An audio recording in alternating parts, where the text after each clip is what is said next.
اعوذ باللہ من الشیطان الرجیم بسم اللہ الرحمن الرحیم۔ قرآن مجید ترجمہ ہندی آسان، سورہ النساء آیت نمبر 148 سے 177۔ اللہ بدگوئی کوارتا کو پسند نہیں کرتا مگر یہ ہے کہ کسی پر ظلم ہوا ہو، اور اللہ سننے والا جاننے والا ہے۔ اگر تم بھلائی کو ظاہر کرو یا اسے چھپاؤ یا کسی برائی سے درگزر کرو تو اللہ معاف کرنے والا، قدرت رکھنے والا ہے۔ جو لوگ اللہ اور اس کے رسول کا انکار کر رہے ہیں اور چاہتے ہیں کہ اللہ اور اس کے رسولوں کے درمیان تفریق بھید کریں، اور کہتے ہیں کہ ہم کسی کو مانیں گے اور کسی کو نہ مانیں گے، اور وہ چاہتے ہیں کہ اس کے بیچ میں ایک راہ نکالیں، ایسے لوگ پکے منکر ہیں، اور ہم نے منکروں کے لیے ذلت کا عذاب تیار کر رکھا ہے۔ اور جو لوگ اللہ اور اس کے رسول پر ایمان لائے اور ان میں سے کسی کو جدا نہ کیا، انہیں اللہ ان کا اجر دے گا، اور اللہ غفور، شمعشیل و رحیم دیاوان ہے۔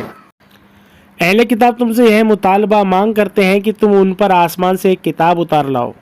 پس موسیٰ سے وہ اس سے بھی بڑی چیز کا مطالبہ کر چکے ہیں۔ انہوں نے کہا کہ ہمیں اللہ کو بالکل سامنے دکھا دو، پس ان کی اس زیادتی کے سبب ان پر بجلی آ پڑی۔ پھر کھلی نشانی آ چکنے کے بعد انہوں نے بچڑے کو معبود پوجیہ بنا لیا۔ پھر ہم نے اس سے درگزر کیا، اور موسیٰ کو ہم نے کھلی حجت ادا کی، اور ہم نے ان کے اوپر طور پہاڑ کو اٹھایا ان سے عہد وچن لینے واسطے، اور ہم نے ان سے کہا کہ دروازے میں داخل ہو سر جھکائے ہوئے، اور ان سے کہا کہ سبت سنیچر کے معاملے میں زیادتی نہ کرنا، اور ہم نے ان سے مضبوط عہد لیا۔ انہیں جو سزا ملی اس پر کہ انہوں نے اپنے عہد وچن کو توڑا، اور اس پر کہ انہوں نے اللہ کی نشانیوں کا انکار کیا، اور اس پر کہ انہوں نے پیغمبر کو ناحق قتل کیا، اور اس کہنے پر کہ ہمارے دل تو بند ہیں، بلکہ اللہ نے ان کے انکار کے سبب سے ان کے دلوں پر مہر کر دی ہے تو وہ کم ہی ایمان لاتے ہیں۔ اور ان کے انکار پر اور مریم پر بڑا طوفان باندھنے پر، اور ان کے اس کہنے پر کہ ہم نے مسیح بن مریم اللہ کے رسول کو قتل کر دیا، حالانکہ انہوں نے نہ اسے قتل کیا نہ سولی دی، بلکہ معاملہ ان کے لیے سندگدھ کر دیا گیا۔ اور جو لوگ اس میں متبھید کر رہے ہیں وہ اس کے بارے میں شک میں پڑے ہوئے ہیں، انہیں اس کا کوئی علم نہیں، وہ صرف اٹکل پر چل رہے ہیں۔ اور بے شک انہوں نے اسے قتل نہیں کیا بلکہ اللہ نے اسے اپنی طرف اٹھا لیا، اور اللہ زبردست حکمت و تتویدرشتا والا ہے۔ اور اہل کتاب میں سے کوئی ایسا نہیں جو اس کی موت سے پہلے اس پر ایمان نہ لے آئے، اور قیامت کے دن وہ ان پر گواہ ہوگا۔ پس یہود کے ظلم کی وجہ سے ہم نے وہ پاک چیزیں ان پر حرام کر دیں جو ان کے لیے حلال تھیں، اور اس وجہ سے کہ وہ اللہ کی راہ سے بہت روکتے تھے، اور اس وجہ سے کہ وہ سود لیتے تھے حالانکہ اس سے انہیں منع کیا گیا تھا، اور اس وجہ سے کہ وہ لوگوں کا مال باطل طریقے سے کھاتے تھے۔ اور ہم نے ان میں سے منکروں کے لیے دردناک عذاب تیار کر رکھا ہے، مگر ان میں سے جو لوگ علم میں پختہ اور ایمان والے ہیں وہ ایمان لائے ہیں اس پر جو تمہارے اوپر اتاری گئی ہے اور جو تم سے پہلے اتاری گئی تھی، وہ نماز کے پابند ہیں اور زکوٰۃ ادا کرنے والے ہیں، اور اللہ پر اور قیامت کے دن پر ایمان رکھنے والے ہیں۔ ایسے لوگوں کو ہم ضرور بڑا اجر پرتیفل دیں گے۔ ہم نے تمہاری طرف وہی ایشوریہ وانی بھیجی ہے جس طرح ہم نے نوح اور اس کے بعد کے نبیوں کی طرف وہی بھیجی تھی، اور ہم نے ابراہیم اور اسماعیل اور اسحاق اور یعقوب اور اولاد یعقوب اور عیسیٰ اور ایوب اور یونس اور ہارون اور سلیمان کی طرف وہی بھیجی تھی، اور ہم نے داؤد کو زبور دی، اور ہم نے ایسے رسول بھیجے جن کا حال ہم تمہیں پہلے سنا چکے ہیں، اور ایسے رسول بھی جن کا حال ہم نے تمہیں نہیں سنایا۔ اور موسیٰ سے اللہ نے کلام کیا۔ اللہ نے رسول کو خوشخبری دینے والا اور ڈرانے والا بنا کر بھیجا تاکہ رسول کے بعد کے لوگوں کے پاس اللہ کے مقابلے میں کوئی حجت باقی نہ رہے، اور اللہ زبردست ہے، حکمت والا، تتویدرشتا والا ہے۔ مگر اللہ گواہ ہے اس پر جو اس نے تمہارے اوپر اتارا کہ اس نے اسے اپنے علم کے ساتھ اتارا ہے، اور فرشتے بھی گواہی دیتے ہیں، اور اللہ گواہی کے لیے کافی ہے۔ جن لوگوں نے انکار کیا اور اللہ کے راستے سے روکا وہ بہہ کر بہت دور نکل گئے۔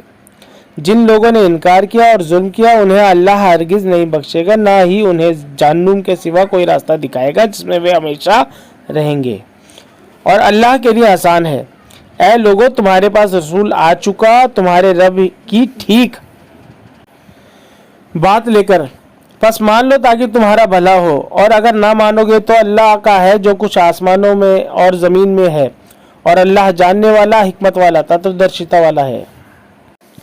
اے اہل کتاب، اپنے دین میں غلو عتی نہ کرو اور اللہ کے بارے میں کوئی بات حق کے سوا نہ کہو۔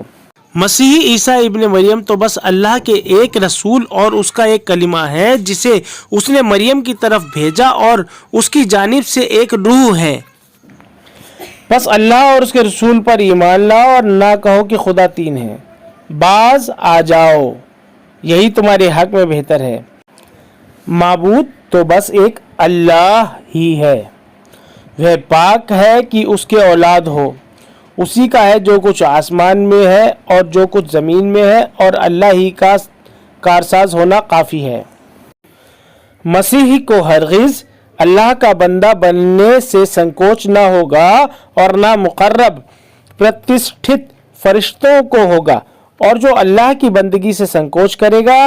اور گھمنڈ کرے گا تو اللہ ضرور سب کو اپنے پاس جمع کرے گا۔ پھر جو لوگ ایمان لائے اور جنہوں نے نیک کام کیے تو انہیں وہ پورا پورا اجر دے گا اور اپنے فضل سے انہیں بھی دے گا، اور جن لوگوں نے سنکوچ اور گھمنڈ کیا ہوگا انہیں دردناک عذاب دے گا، اور وہ اللہ کے مقابلے میں نہ کسی کو اپنا دوست پائیں گے نہ مددگار۔ اے لوگو تمہارے پاس تمہارے رب کی طرف سے ایک دلیل آ چکی ہے، اور ہم نے تمہارے اوپر ایک واضح سسپشٹ روشنی اتار دی ہے۔ پس جو لوگ اللہ پر ایمان لائے اور اسے انہوں نے مضبوط پکڑ لیا، انہیں ضرور اللہ اپنی رحمت اور فضل میں داخل کرے گا اور انہیں اپنی طرف سیدھا راستہ دکھائے گا۔ لوگ تم سے حکم پوچھتے ہیں، کہہ دو اللہ تمہیں کلالہ جس کا کوئی وارث نہ ہو نہ ہی ماں باپ کے بارے میں حکم بتاتا ہے۔ اگر کوئی شخص مر جائے اور اس کے کوئی اولاد نہ ہو اور اس کے ایک بہن ہو تو اس کے لیے اس کے ترکے کا آدھا ہے، اور وہ مرد اس بہن کا وارث ہوگا اگر اس بہن کے کوئی اولاد نہ ہو، اور اگر دو بہنیں ہوں تو ان کے لیے اس کے ترکے کا 2/3 ہوگا، اور اگر کئی بھائی بہن مرد عورت ہوں تو ایک مرد کے لیے 2 عورتوں کے برابر حصہ ہے۔ اللہ تمہارے لیے بیان کرتا ہے تاکہ تم گمراہ نہ ہو، اور اللہ ہر چیز کو جاننے والا ہے۔ صدق اللہ العظیم۔